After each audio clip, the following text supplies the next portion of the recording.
पर्यावरण प्रेमी हवाली आहेत का गुंड आहेत का? एक गोष्ट लक्षात ठेवा की आम्ही पब्लिक आहोत, तुम्ही पब्लिक सर्वंट. काय म्हणतोय माझं म्हणणं, हा अट्टाहास काय की साधुग्राम तिथंच करायचं. या 10 वर्षामध्ये तिथं झाडं लावायला परवानग्या कोणी दिल्या? तुम्हीच दिल्या. आणि आता तुम्हीच सांगणार की ते पाडायचं कोणाच्या पैशाने? आमच्या नागरिकांच्या. गिरीश महाजन जर सांगतो की या 18,000च्या बदल्यात आम्ही 18,000 लावू, तर 18,000 जिथं लावायला तुमच्याकडे जागा आहे ना, तिथं साधुग्राम उभा राहा.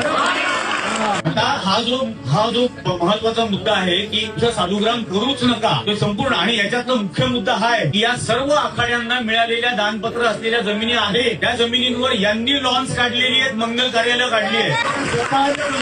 स्वतःच्या जमिनींवरती या सगळ्या गोष्टी चालतात. आणि या साधुग्रामसाठी म्हणून तुम्ही इथली झाडं तोडून त्यांना तिथं बसवणार आणि मग हे दर 12 वर्षांनी करत राहणार. गेल्या 12 वर्षापूर्वी या तपोवनालगत 300 एकर जागा कायमस्वरूपी नो डेव्हलपमेंट झोन म्हणून महापालिकेने डिक्लेअर केली. काय केलं? 300 एकर जागा कोणी हडप केली?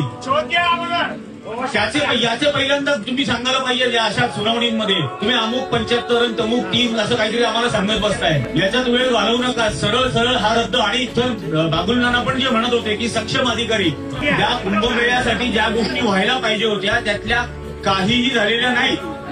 गेल्या वेळेला चेंगराचेंगरीत 36-37 जण मेले. तो रस्ता आजही रुंद केलेला नाही 24 वर्षानंतर. यासाठी तुम्ही काय करणार आहात त्याबद्दल महापालिकेने पुढाकार घ्यायला हवा. झाडं कुठली तोडला जात आहे? सामान्य माणसांनी झाड तोडलं तर त्याच्यावर मनुष्यवधाचा गुन्हा. मनुष्यवधाचा गुन्हा. आणि तुम्ही 1800 खून करत तयार आहात.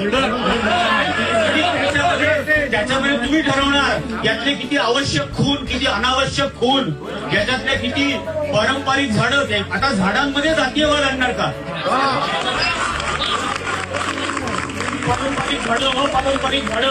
त्या अपारंपरिक झाडांमध्ये बाबूळ असेल आणि आणखी कुठले असतील. झाडांमध्ये जातीयवाद नका आणू. एकही झाड कापलं गेलं